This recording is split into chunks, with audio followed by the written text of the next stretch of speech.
What's going on? This is Richie Contratesi with the Next Play podcast and Seven Figure Commissions, a series that we run through the Next Play podcast where we bring on business owners, agency owners, and sales leaders that are always looking to grow, get to the next level, but have built something and are doing well. And so today we have a very special guest by the name of Justin, someone who is a U.S. Army veteran. So Justin, thank you so much for your service.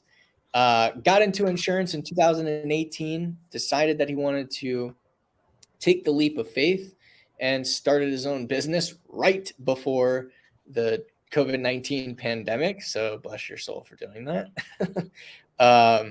And has ever since. Sometimes. What? 2020 hindsight sometimes, you know. For sure.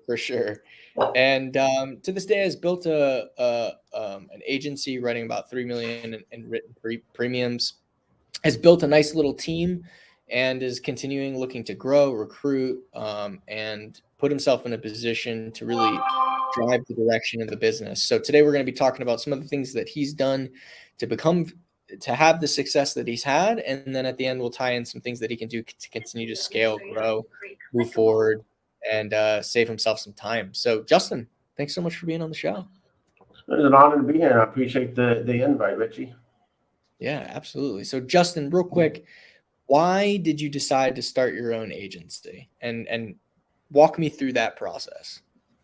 Well, the biggest reason I started my agencies is I don't like bosses, to be honest.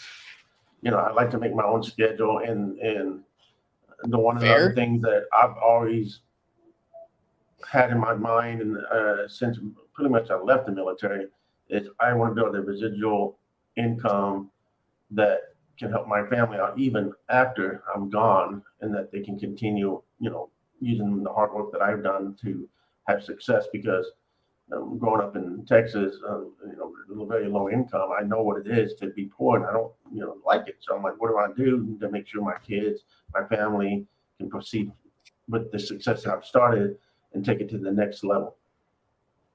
Got it. Okay. Yeah, I love that. Walk me through how you were able to build your agency to what it is today, right? You started from the bottom and you've worked it up to what it is today. So what are some of the things that I started at, like you said, a scratch agency in January of 2020. And one of the biggest problems that, you know, starting in a scratch agency is just getting the appointments. So getting the appointments was one of the hardest obstacles that I came by, but I used some of my past history with the previous agency that I used to work for. Well, some of them knew me and how much business I could write. So I used that leverage to get my first 2 or 3 appointments, then continue, you know, working my butt off, and then showing my success to the other guys so I can be able to get appointments with them. And as you know, the biggest problem, me personally, you know, selling is the easy part. Getting a homeowner's insurance or talking to a customer is the easy part. It's getting that phone to ring, getting those leads is the hardest part. Mm-hmm. So what I did is I focused on who can give me leads, who I can also help. So I went to mortgage brokers and realtors, and I didn't call them. I just showed up at the office, walked in the front door, and talked to them. And they're like, yeah, no, we already have an insurance guy. I'm like, look, I don't want your easy business. I just want to say 1 or 2 deals from you every single year. So if you have a deal you can't get insurance for, or the debt to income ratio is not working, and you're going to lose that deal, that's the one I want. You send me your problem children, and I will save you 1 or 2 deals a year. How much would that, you know, help you make more? And they're like, oh, you know, they make $2,000, $3,000, $4,000 in commissions each on each deal they do. So me even saving 1 or 2 deals with them every year, they're like, all right, I'll try it. After I saved 1 or 2, man, they just stopped thinking about the other guy. Yeah. And that's how I started. And if I wasn't quoting, I was out of the office, knocking on someone's door, walking in, showing up with donut. It was Valentine's. I'd show up at the mortgage office and start getting all the girls, you know, chocolate candies, and with my business card stapled to it, Happy Valentine's. If y'all need anything, let me know. And that really is how I got where I'm at today. how, we end up writing, $3 million in business in less than 3 years. Yeah, I love that. Do you still do that today? I do. Now, I'll be honest, it's not as much as I used to, just Mm-hmm. because the phone's ringing. But what I decided to do this year is I have my son as an agent now. I have another young lady that's an agent with me now, and I'm stepping back. I'm going back to my grassroots and doing the same thing to get them more leads, because my job as an agency owner is making sure the phone ringing, that they get the leads so they can make commissions. Because I don't want them living on a salary. I want them to be successful. I want them making bonuses and commissions, not just a salary or a weekly check. Going out there, meeting people, and making sure that phone continues ringing. And at the same time, I'm coaching them when you're at the store, how to talk to people, how to give them a business card, and how to not be so shy when you're out in public. Because if you're within 3 feet of me in a grocery line, you're getting my business card. I like that. So, have you ever gone the route of like running ads or buying leads, or has it always just been you going out in the field? 99% of mine is just 100% organic. I will tell you, I would say March of 2020, when the height of COVID, all my mortgage brokers and all my realtors, the lead just dried up. I had my worst month, the third month of me opening since I started the business. So I did $20,000 in premium in the month of March. In February, I did 80,000. Only being in the second month in the business, and I dropped all the way down to 20. And I'm like, oh my God, what the hell did I do? My kids are going to starve. I'm going to be homeless pretty soon. What do I do? So I told myself, shut up, think of a solution, figure it out. So one of the things is I started selling more life insurance. I started calling people about final expenses, running some small campaigns on Facebook, and got some leads that way. I also started calling my realtors and saying, look, I'm not getting any leads from you, or what's going on? How can I help you? They're like, well, we can't do open houses no more. I'm just sitting at home waiting on this to pass. I'm like, why can't you do open houses? Well, we can't be around people. I'm like, well, you have a phone? I'm like, yeah. You got Zoom? Well, yeah. Well, grab your phone, do an open house. You walk around and you show the house to that person, and be their eyes and ears while you're walking through them, and they can tell you where to go. They want to see the bathroom, show them the bathroom with the phone. I said, you're just going to do one-on-one meetings that way. And I noticed now that some of them, oh, wow, I didn't even think about that. Then they started telling their friends. And some of the leads started getting in. And then April, here in Florida, we opened up sooner than most people states did. That April, it went from 20,000 to 60,000. And that May, we went to just under 90,000. So there's that 1 month that I had bad, but instead of panicking, I pivoted and thought of other solutions, if that makes sense at all. Yeah. Do you feel like, and I love that. I think that like the people that did were proactive, like you, were able to get through it while others didn't. Do you feel like moving forward, as you continue to scale and grow your agency, that you're going to bring on agents and teach them the model of organic, or do you feel at some point you're going to scale your agency, you're going to have to start doing different things to continue to drive leads? I'm probably always going to be more of an organic person, to be honest. I've done leads and lead saturation out there, and I find out getting an organic lead and talking to your customers and asking for referrals and truly helping them, not just selling them. That's one of the things I hear at the agency is we're not selling a policy, we're educating them on the policy. That way they can make the right decision. Because we do that, they choose us. Right. And I believe that's the way. It's why we have so many 5-star reviews, and why we got so many Google reviews, is even being a couple of years in the business, is educating and not selling. And that's why I believe that when I take these agents, why I have a certain rules that they should go by, or not rules, but a recommended sales approach, I guess you used to say. Yeah. Okay. What does that look like? I call it the ABCs of insurance. So Okay. we all heard of ABC always be closing. Always thought that was a bad approach. If you're always trying to close them, you're not listening to Okay. them. Does that make sense? Yeah. So what I did, I You're came up with focusing on closing. ABCs. You're not focusing on You're, finding out whether or you're not the focusing client. on you're focusing on you and not them. Right. Now I understand we're all in sales, but if you help them, they will come to you organically instead of you trying to force them. And the moment the price changes, they leave you. Mm-hmm. So that's where the always be closing happens. They're always looking for the best price. They'll leave you. Now I have like I said, the APCs of success is what we call it, and it's always be coachable. So even myself, like me and you talked before, you always need to be coachable. I always can learn something from someone, even a new person. I've had someone teach me something new that's brand new in the industry. The second one is always be coaching.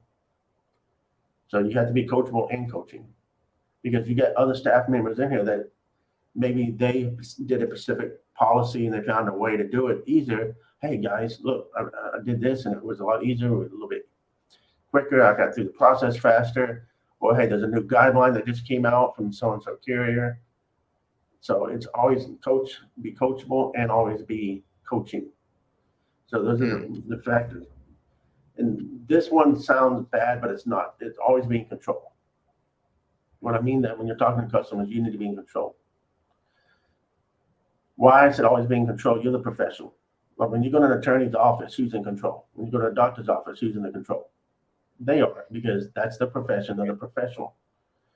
Right. So I've noticed a lot of new agents when they're talking to the customer, it's like the customer is telling them what to do. And I'm like, wait a minute, you're the professional. You need to be in control. Mm-hmm. You need to tell them what the policy covers, why it covers, and how it covers. Yeah. What's go ahead. No, go shoot. Yeah, I mean, I love that. Always be coaching, like being coachable and always coaching your team. Do you have even like even say being that again? coaching with you, even coaching your peers, because y'all can learn from each other as y'all grow. Totally. Do you have like a specific sales process that you teach your team or that you use that's helped you have the success you've had? Well, this would be that aspects of it. But I mean, do you have like certain scripts that you use or certain processes around getting them like, do you do a 1 call? Is it a 2 call? Like what's your sales process that's worked for you? Okay, so the way we do the sales calls is when we spoke to the customer, let's say about homeowners insurance, we're not just telling them, hey, you get $300,000 in coverage A for your dwelling, and it's going to cost you $2,000 a year. We're going line by line, saying, your coverage A is covering your dwelling, not the market value. We tell them the difference between that and market value, because a lot of customers I've noticed over the years, well, I'm paying $500,000 for the house. Why you only give me $300,000 of insurance? So by coaching them and explaining the difference before that objection comes up, it's coaching them to and educating them at the same time of what the coverage. Then we go B and tell them what other structures is. C, contents, and tell them what contents is, how it's covered. We also tell them at the same time, even if you come with us or not, but what I want you to do, once you do get a policy, I want you to grab your video camera after you move into your home, walk through your house, record everything that you have, including your furniture, your clothing, your shoes, your pots and pans, open the garage, everything, your tools, and email it to yourself or save it to the cloud. So if you have something, you have all the documentation you need. So we're educating them on how to document. Then we go over the hurricane deductibles and the AOP deductibles, because our deductibles are different than most states. Yeah. And a lot of people are moving to Florida and they're like, and I'm like, do you know what a hurricane deductible is? And it's 2%. They're like, so it's 2% of whatever the claim amount is. I'm like, no, ma'am, or no, sir. It's 2% of the dwelling amount. So if your dwelling is $300,000, your deductible is $6,000. So the insurance ain't going to pay for anything till above $6,000. So, and they're like, oh, I didn't know that's how it works. So it's educating them. And even by educating them at the very end, if they are getting quotes from another agent, multiple times I've had people tell me, you're my third guy I spoke to. None of them told me anything about all this stuff, and I appreciate you for telling me. And I like you, and we're going to come with you, even though I may have been more sometimes. Right. Because you actually provide value. Correct, but I never sold. I'm never like, hey, so how does that sound? Let's go ahead and go move forward. I'm not. I'm coaching them and telling them, and then they basically, to be honest, are falling in love with the way we're doing and us by educating them.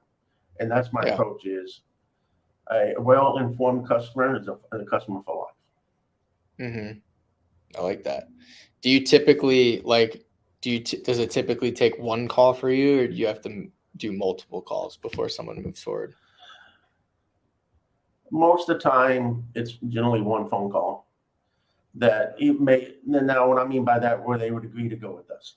I may have to do a follow-up call because the closing may be in a week or two, or if the shopping, the shopping 45 days out and we can't find the 30 days out with a lot of carriers.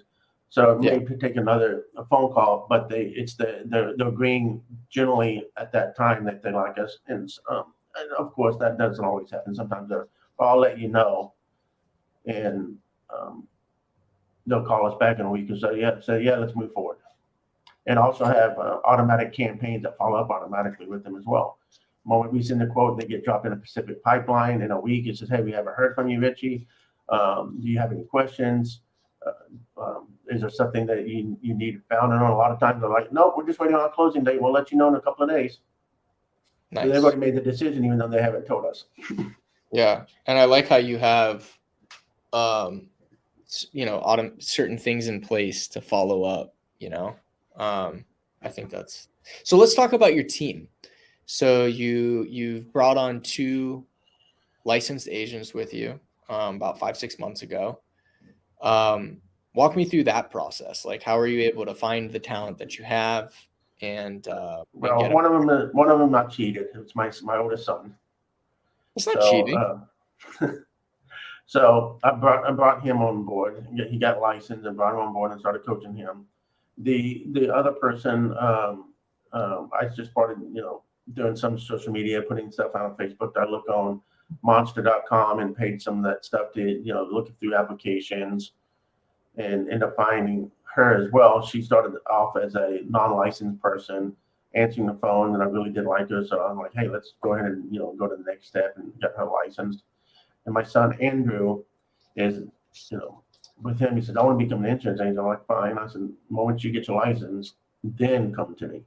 Mm-hmm. Because, with kids, you have to treat them, sometimes a little different, So I had to see that initiative from him first in order to bring him on. And he did. He went and got his license, passed the test, and brought him on board.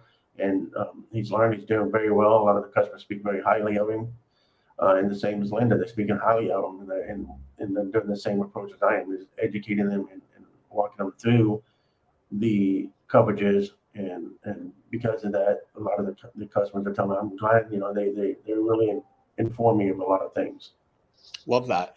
What's your process for like onboarding and coaching your agents?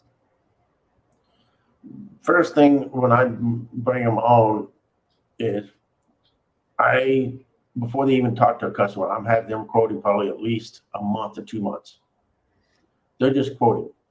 Yeah. They're learning the system, doing the quotes. They're learning the back end of which carrier can accept which. I go over the quotes and make sure they didn't make mistakes. And then I had them sit next to me while I pitched the customer and went over the customer. And I even recorded a few of them for them and let them review it. And about a month after that, maybe 2 months, depending on the person, then what I'll do is have them start doing it with me, standing over them and giving a little bit of advice, or poking them at them, say, hey, say this instead, or after the phone call or the review, hey, instead of saying it this way, you should say it this way. It sounds more professional. Mm-hmm. Okay, so your model is very just like as they're working and doing it and making the calls, You're kind of just there to support and coach them as they're doing it, basically. Yes, sir. Cool. Okay, good. And you do that with both your agents? I've done both of them. That's how I did it. First thing they did was before they even ever talked to a customer was I guarantee they probably quoted 200-300 policies before they even was allowed to even call a customer. Got it. Because if you can't quote it and understand it, how are you going to relay that message to them? Yeah. I even make them okay, explain the policy to me. How are you going to talk to them? What are you going to say? Mm-hmm. And make them pitch me. Got And I'm it. not an easy guy to pitch. I make it difficult. How do you teach to go through the pitch process? For let's say for a home, we just start talking about the different coverages, like I was mentioning before, the coverage A. That's all we do. We just go over line by line on the home policy. If it's an auto, we explain what the 10-20-10 or 25-50 100 means. We explain when people call, hey, I need full coverage. I'm like, well, that means you want comp and collision. What about liability? We explain the liability to them and what the bodily injury, what the PIP here is that we have in Florida, personal injury protection. Medical, we explain that stuff to them, and then they're like, oh, I didn't know that's what it was. Oh, uninsured motors, I didn't know that's what that covered. I'm like, yes, ma'am, and it's going to cost an extra $90 in your policy to make sure you have that protection. I really recommend that. Do you think that's something that you could benefit from? And like, oh, yes. So it goes right into the quote. So it's educating the customers, and with that, like I said, the well-informed customer, they really do appreciate you more than just trying to say, yeah, I need minimum limits, or I just need full coverage, and you're like, yeah, here it is. You might as well be honest. If that's all you're doing as an agent is just quoting and just saying, hey, yeah, it's $600 for the 6 months. You might as well just tell them to go to a website and fill it out, let them do it themselves. So what's the goal for you, man? Like, where do you want to see your agency go? Well, ideally, is all my 3 kids be working the agency and maybe even having different offices and working the agency as, a manager, an agent, and having them run the agency while before I get too old that I'm in my RV in the Grand Canyon somewhere or Bahamas, but my ideal is to, have my kids running an agency. That way they got a good residual income as well. Yeah. Cool. So you're like, how big do you want to build this thing? I never put a number on that, to be honest. Big enough that my kids can make a living on it would be the minimum, I mean, do you want to build this thing where you're doing 100 million, where you've got offices all over, you've got, great leadership team, or are you just like, hey, I want to build it to the point where it just stays kind of local, it's in the family, it's small? Like, what's the vision for you? Well, I want to grow it as much as I can, as big as I can, and to bring it into that next level. I think it's going to be more up to my kids because I'm pushing 50, and That's not that old. Come on. no, but I don't want to be working and selling policies at 65, 70 years old. Right. I don't mind, helping them, being coaching them and coming in to help them out, like a, part-time type basis. But I really, in 20 years, I ideally want to see them taking it into the next level, maybe, having a $100 million agency by then, and then working together, I've got my 17-year-old, he really doesn't seem like he has the care to work insurance, but he's thinking he wants to do like video graphics and marketing. So I'm like, fine, you can do that, and then you can come to the agency and do that stuff. Yeah. Okay. So for you, it's like, hey, I want to build this thing.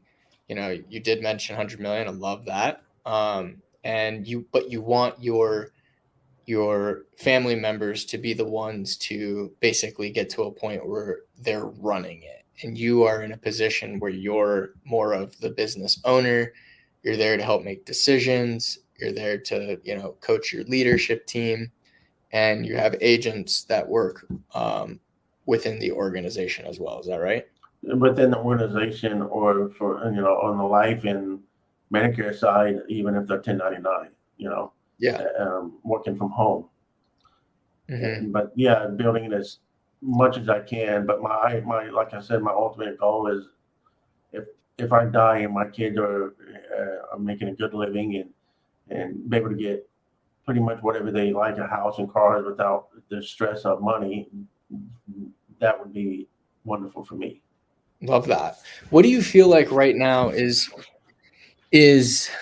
the biggest thing that's, you know, what's the biggest controllable challenge that you have right now that you feel like is holding your agency back from scaling? One of the biggest things was me just stepping back and not trying to quote everything and do everything for by myself. Yeah. That was probably one of the hardest things, because I know when I told you, like, I did step back from the two that are currently working inside this office, that sometimes I knew I could just do the quote in 5 to 6 minutes and call the customer and be done with it before they can even uh, quote it, because they took long, because I had more experience. I'm like, I could do it in 5 minutes instead of coaching them for 5, but I'm like, in the back of my head, to say, Justin, you can't do that, because if you're doing that, you're always going to be doing that. Let go, let them do it. If they make a mistake, we lose a customer, that's okay. We're just reset and work on the next one. Because I lost a lot of customers at the beginning of my career because I said the wrong thing. But when I did something wrong and I lost a customer, I knew from that point what not to do again. And if I wasn't letting them make their own mistake, then they weren't learning. If you're not making mistakes, you're not learning nothing. Mm-hmm. And so have you since solved that challenge, or is that something you're still working on? I pretty much solved it, even though sometimes I'm like cringing. How did you solve it? How did you solve it? How did I solve it? It's to basically just tell myself, stop doing it, Justin, in my head. Let them do it. And even I know it's going to take them longer. But what I'm doing is to get them to do things quicker. I'm like, hey, I sent that quote to you a few hours ago. What's the status of it? Like, well, I haven't got to it yet. Well, why not? Well, I'm working. I'm doing this. Let's say they're doing the service work. I'm, like changing a mortgagee, something that's getting wait at a later time to do it because there's no timeline. I'm like, why are you doing that? Put that down. Do the quotes, because that can be done at any time that you're not busy. It's always the three things is what we're going to tell them: bind, quote, service. Mm-hmm. That's the three orders you need to do it. Mm-hmm. And On if the you're quoting, is there a way to systemize it so that the people on your team can get better and faster at doing it? well, that's one of the things I had to do, is step back and figure out some solutions. And that's one of my main goals, is find some solutions to see if we can automate some of this stuff. Okay. That's why now we get automatic follow-ups, even for renewals. Now we have automatic follow-ups on a renewal. At 45 days out, an email automatically goes to the customer and from that agent saying, hey, pay attention to your mail. You're going to be getting a renewal soon. When you get that renewal soon, please let us know. Yeah. And then their name on the bottom of it. So a lot of the customers are like, oh, I haven't seen the renewal, but thanks for the heads up. That was all automated, but they're believing it's personal, which it is, because we took the time to do that. Then about 2 weeks after that, around the 30-day mark, hey, it's been 30 days out. You shouldn't have seen your renewal yet. Can you give us a call if you have any questions? Or click here to make an appointment on the calendar. So they can click on it, make an appointment on calendar. It shows up in the calendar. If they just reply back, says, no, we're good, it automatically gets saved and says, no, we're good, we've seen it, and the price is great. Well, we don't have anything that we need, but thank you. And then, we'll send them a thank you card and go to the next step. Mm-hmm. What are, as far as your team goes, like, what what are some of the things you've tried to continue to increase your team's performance and consistency with their sales?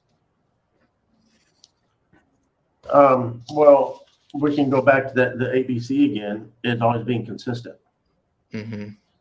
So that's another one of my is always being consistent, always doing things that like a schedule. Like me, the first thing I do in the morning is bind. After I get my bindings done, I do my quotes. When I do my quotes, then the last part of the day is I'm doing whatever necessary service work that there is. Okay. So by doing a pattern instead of like when I started my career, I'm like I was reacting. I got this, bam, I was doing it. Oh, I got this, I was doing it. Then I completely forgot about this binder that I needed to do, and I ended up losing some business because of it. By setting up a schedule or a consistent way to do things, it helped me keep organized. Yeah. Okay. Do you feel like there's areas where your agents can improve? Yeah, of course. Each one has a different area to improve. Mm-hmm.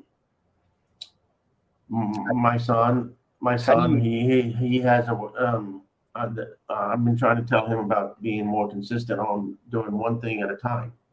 He's kind of like what I was at the beginning. He was jumping, reacting, and say, okay, this person needs this. Let me go. Oh, this person needs this, and that's one of his problems. So I've been teaching him, like, look, you got to set a schedule, do specific things at specific times. If it doesn't fit in that time, then they need to wait.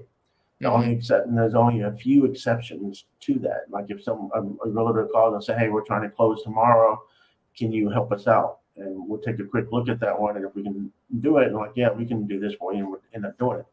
But it has to be a certain schedule each day in order to be that. Yeah. What do you feel like is your biggest challenge as a leader right now?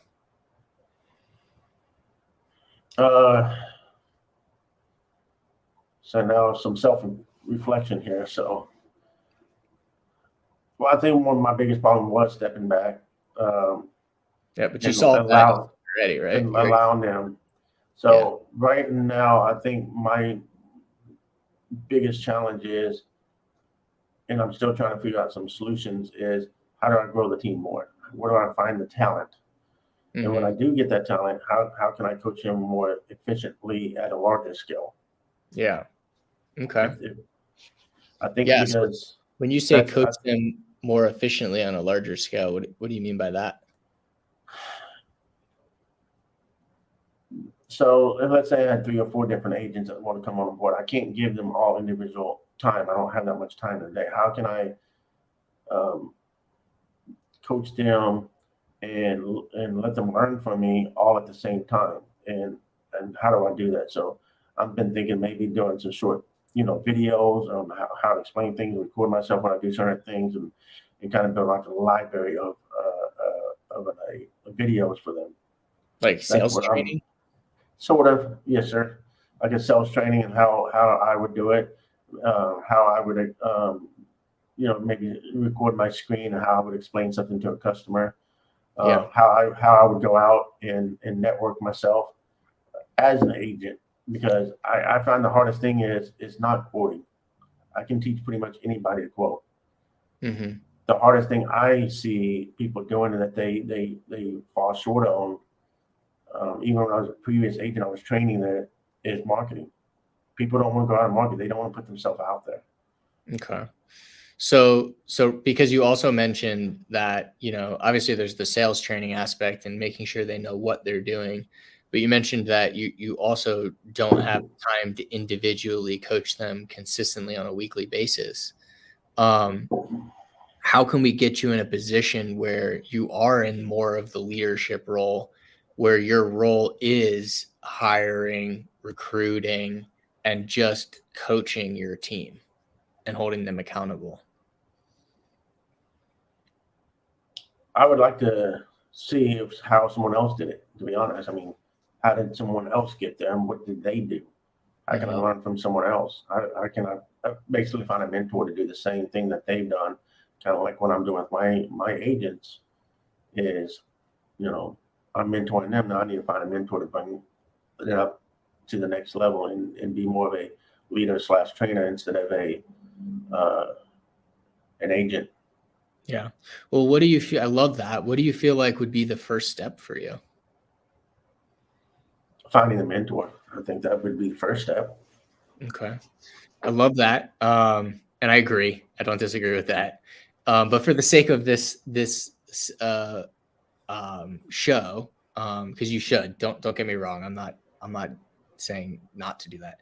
What do you feel like, just from your experience, right? And like in your life, like what do you feel like would be the first step to, because I do also agree you've got to have you have to have processes in place. You have to have sales processes, Yeah, marketing. I understand where you're coming from. How do I do that? One, I'm learning constantly, on the YouTube University, looking up how YouTube how University. to how to recruit insurance agents, and I watch certain people, how did they do it, and what their advice is, or how to find sales talent. I look at their video. I read. I would say read books. I don't really read them. I like audiobooks. As we used to call it the knuckle university because you're always driving and listening. So a lot of the time that is instead of listening to music on the way to work, listen to an audio book on how to grow your business. Well, what about just with your team right now? Like, what do you feel like you can put in place with the time that's allotted to be able to put a predictable coaching or accountability process in for your team to increase their performance and make up for the time that you're spending? That's a good question. I'm not sure. Okay. Well, how often are you meeting? I kind of, they're in the office with you? My son works from home. He's living in St. Lucie, and then Linda is here at the office. Okay. And then we have a internal communication. Anytime we need something, Yeah, you guys are chatting all the time and talking all the time. correct.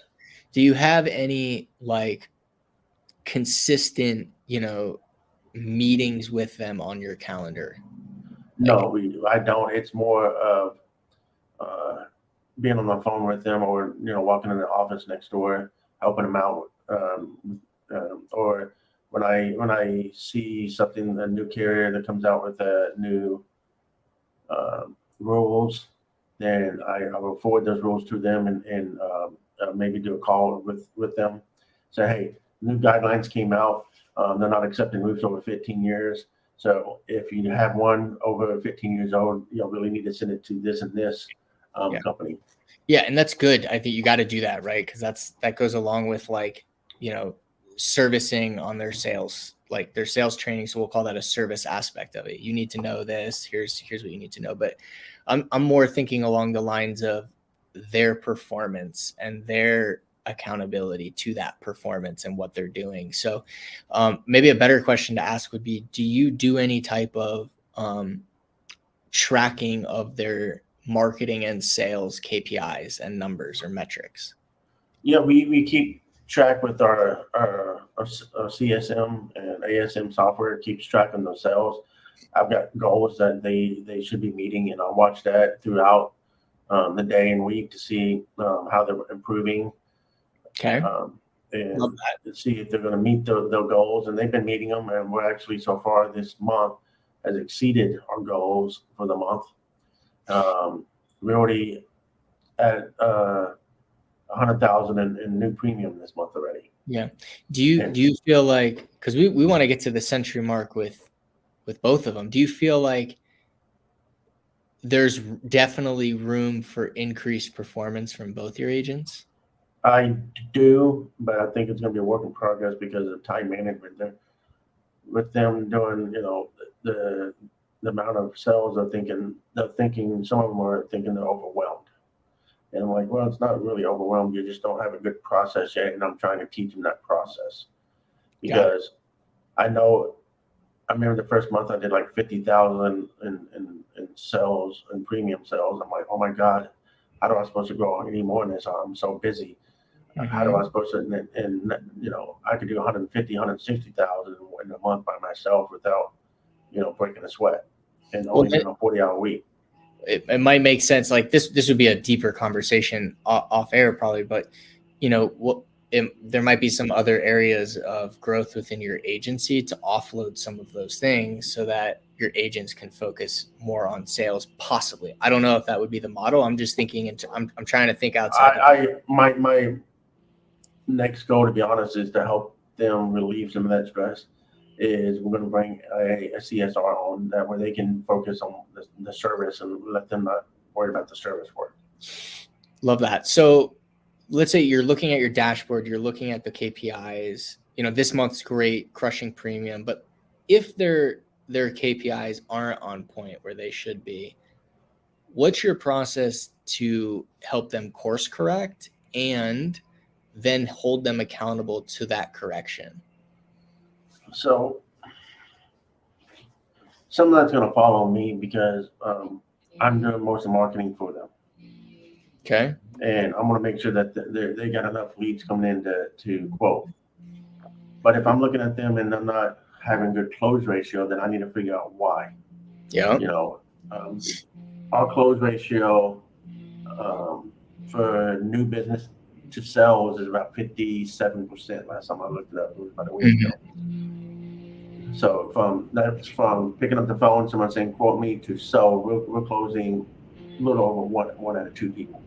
Mm-hmm. When I was doing it by myself, I was probably about 67%. So I'm trying to bring that up. Okay. Now, 3 months ago, I was looking at that same number and I was panicking because it was like 30%. I'm like, oh my God. Good job. You got it to 57. I like that.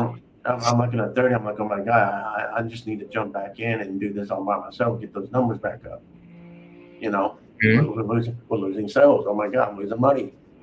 And once again, I'm like, all right, stop, find out what's going on, what they're doing.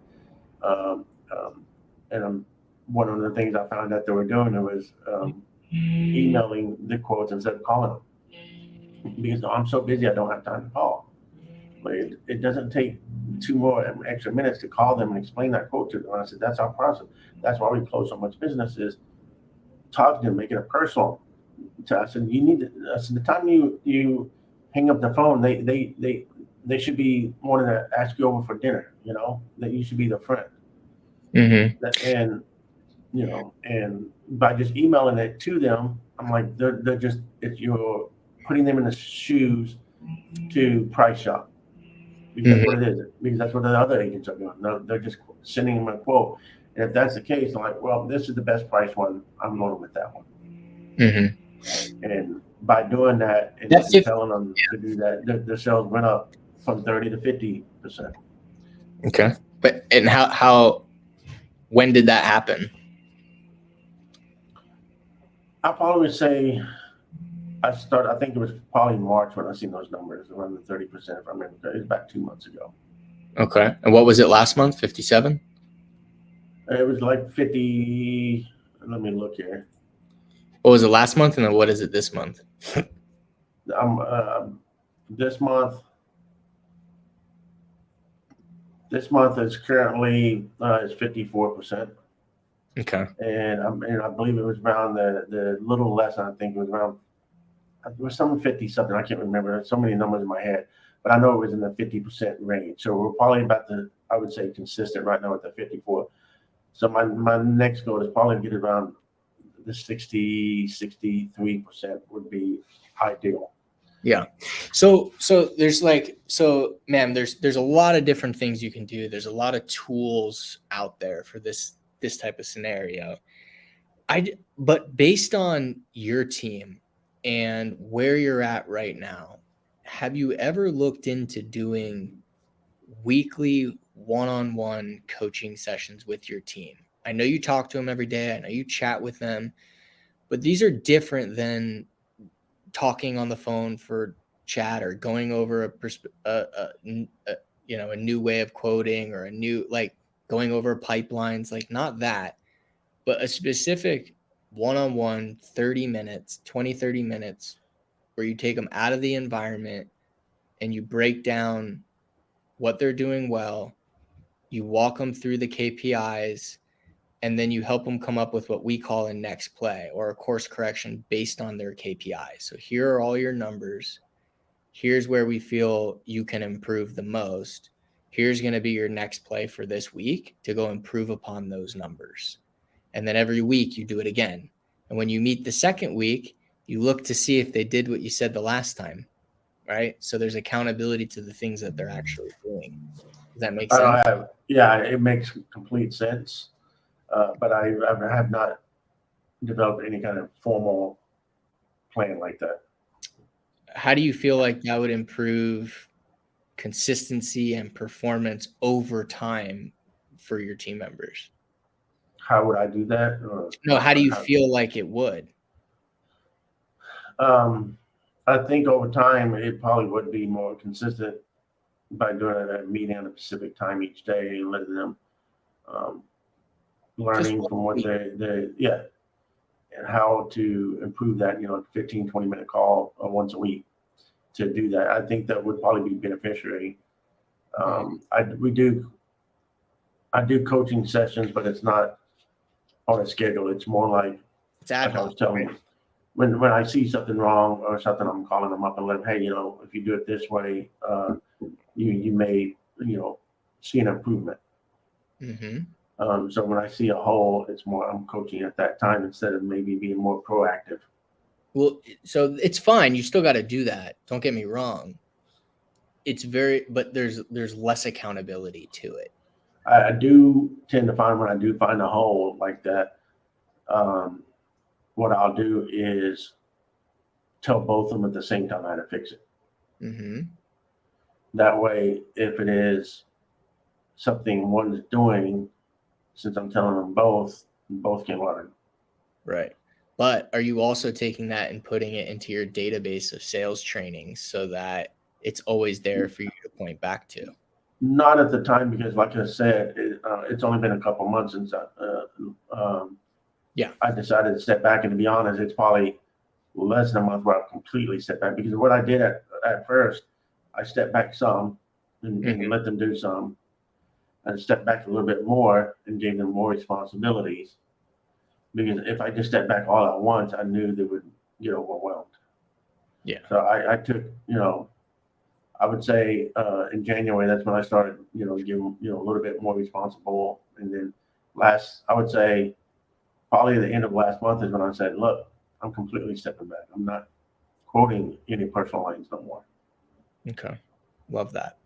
So as far as the next play for you on this call, what do you think about setting aside? It's going to be an hour a week of your time to meet with both your team members, pull them out of the environment, and really have that session with them where it's like, look, I just want to have a conversation, a coaching session with you, not ad hoc, but like you and I for 30 minutes where we're going to break down all the things you're doing well. Then we'll break down what your KPIs are. And then you'll leave that session with a next play. So you're focused every week. You're feeling good. You feel like you have direction.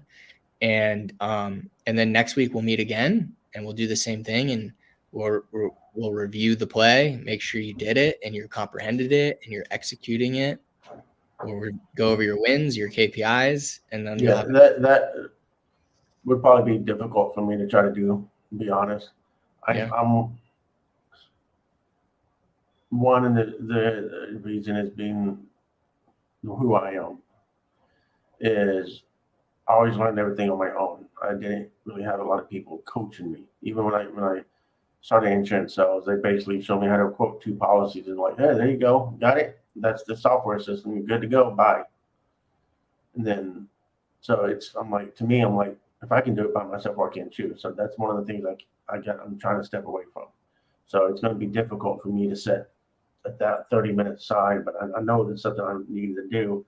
And it's something I'm trying to learn how to do. Well, hold on, because I'm not against letting your salespeople do their thing, but if you want to scale and have a system in place for your leadership team to be able to do that, I know I completely agree with you, but I'm saying the difficult part was for me is like I said, is stepping back and being that coach. That's why I write certain things down now and go over it with them. And try to be that person instead of just. Well, why is it difficult for you? the time, or is it you feel like you just don't have the ability? Like, I feel like you definitely have the ability. Why do you feel like it's difficult?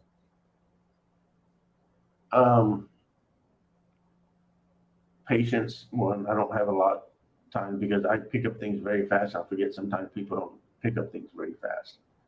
So I'm like, sometimes you have to, tell someone 2 to 3 times for them to get the concept. To me, I'm like, that's it. What do you mean?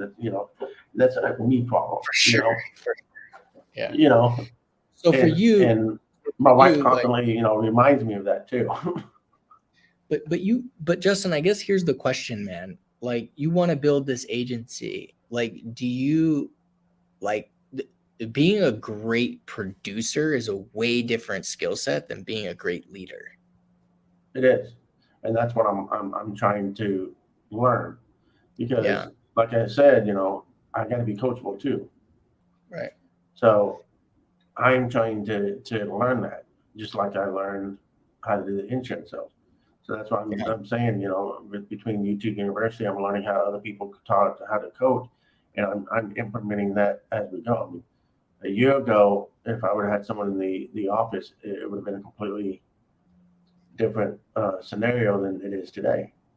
So what do you, if you feel like you're not ready to have those one-on-one sessions every week, where do you feel like you can go to take a step forward into really developing as a group? I'm not saying I'm not ready, but what I may do is, instead of being 30 minutes, I may start off with like 10 minutes, and then and build myself up to learn. Maybe it'd be, I'll say 10 minutes, maybe 30 minutes. But, I don't, it's just like, how do I coach someone for 30 minutes? I mean, is it enough to learn? Is it enough to teach that there? I don't know. So to my head, I'm like, okay, well, how do I fill that 30 minutes up? To me, that's one of the things in my head. The other thing is how to train, coach them without, I really don't know how to say it, I guess. No, this is great conversation, man. And just so you know, like, this is awesome, because I think there's a lot of people exactly in your position, and I don't think I know, and feel the same exact way you do. So I don't want you to feel like you're. And you said the key word is like, being a good producer is different than being a way different coach or leader or whatever you want to call it. Different, and that's what I'm learning from. I'm learning a new set of skills. Okay, it's not like it's not like me in the military when I'm like, shut up and run up the hill. I can't do that. Do you do okay? So here's maybe a simpler first play for you, and a thought, and then you tell me what you think about it.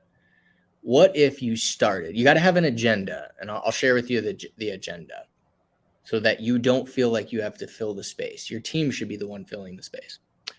But what if you just did a short 20-minute weekly team meeting? All right. And the agenda is, you go around the meeting, and this is what we do, right? So you go around the meeting and everyone shares their wins from the week, right? This went really well. I did this. This was good. And everyone shares those. Then you go around the room again and you ask them, cool. So we say next play. You can use that. I don't care. But you say, what's going to be your focus this week to improve? And let them share.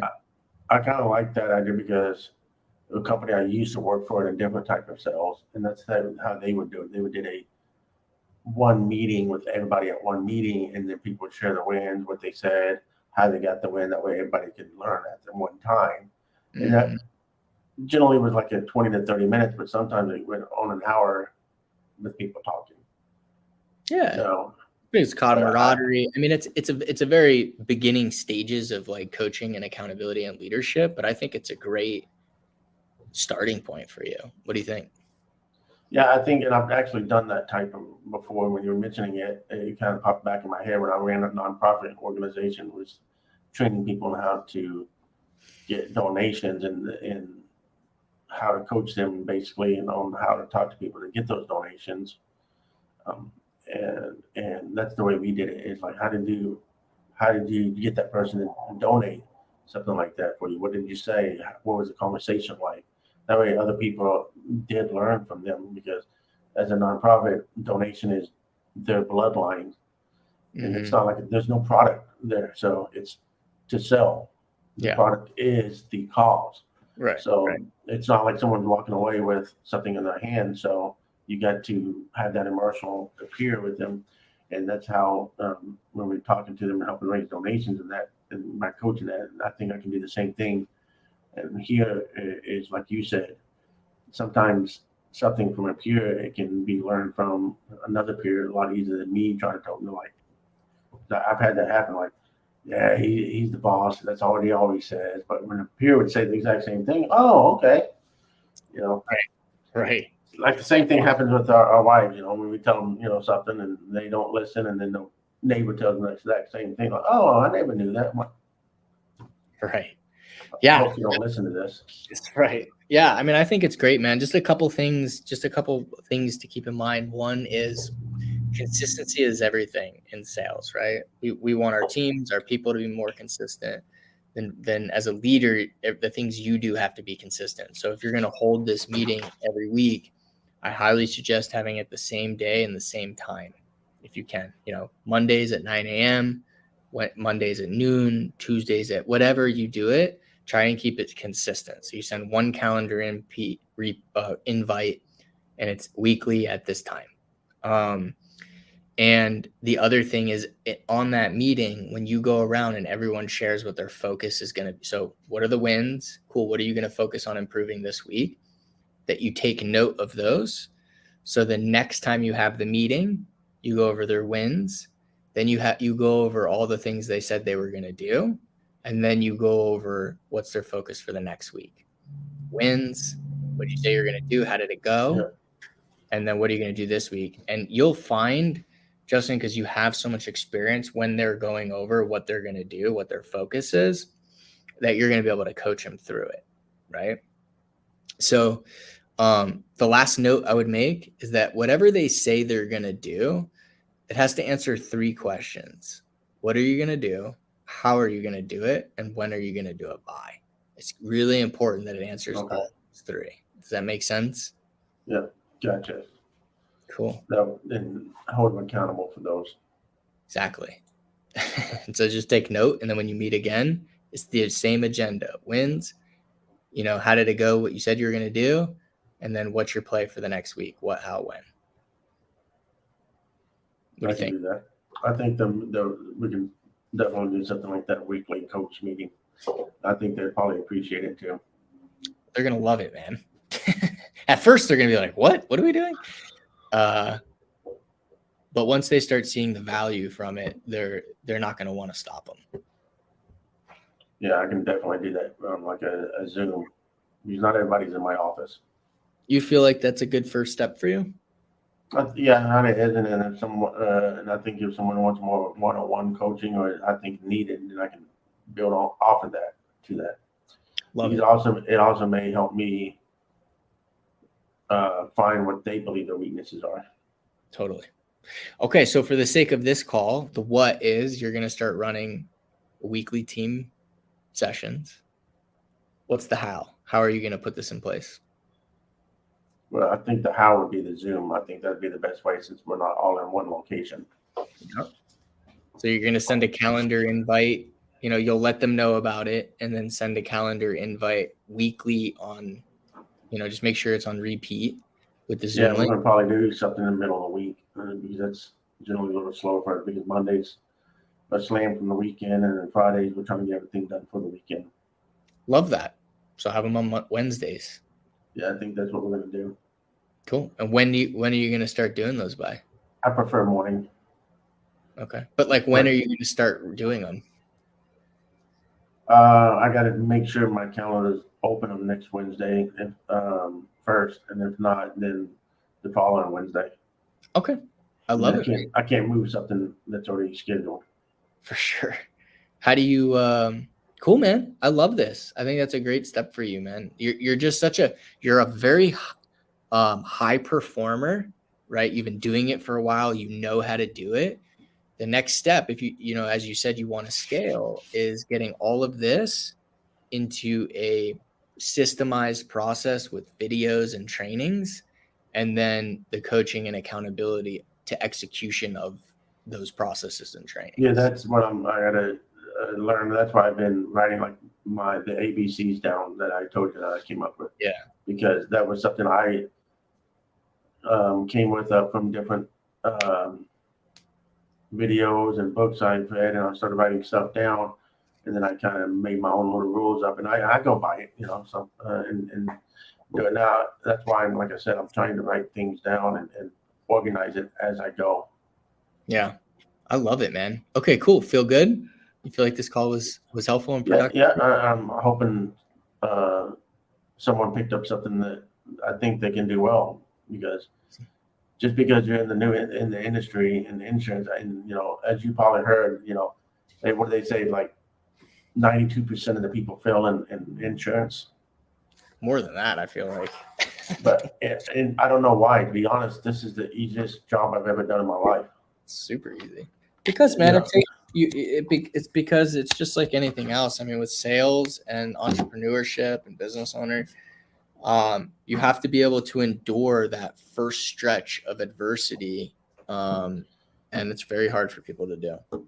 But I think if someone wants to know what's hard in sales, tell them to go grab a Kirby vacuum and go door to door and try to sell that, and then start your insurance life, and I think you'll believe like this is the easiest thing you did. Right. Once you get rolling, I mean, until you start scaling, right? Until it's the next stage for you is let's get to 10 million, 20 million, 50 million. Right. But even like I said, in my first month in business, I did 20,000 in premium, just under 19 and change. Yeah. And there's agents that don't write that. That's been in 10 years in business, and I'm like 20,000 premium. That's a lot, and it's really not. And the way I did that is, like I told you, is for that part, it's easy for me to do. Is don't wait for the phone. If it's not ringing and not quoting, don't get off your butt and just start shaking hands. That's how it is. On that part. The hard part for me is like I said, is how do I teach people how to do that?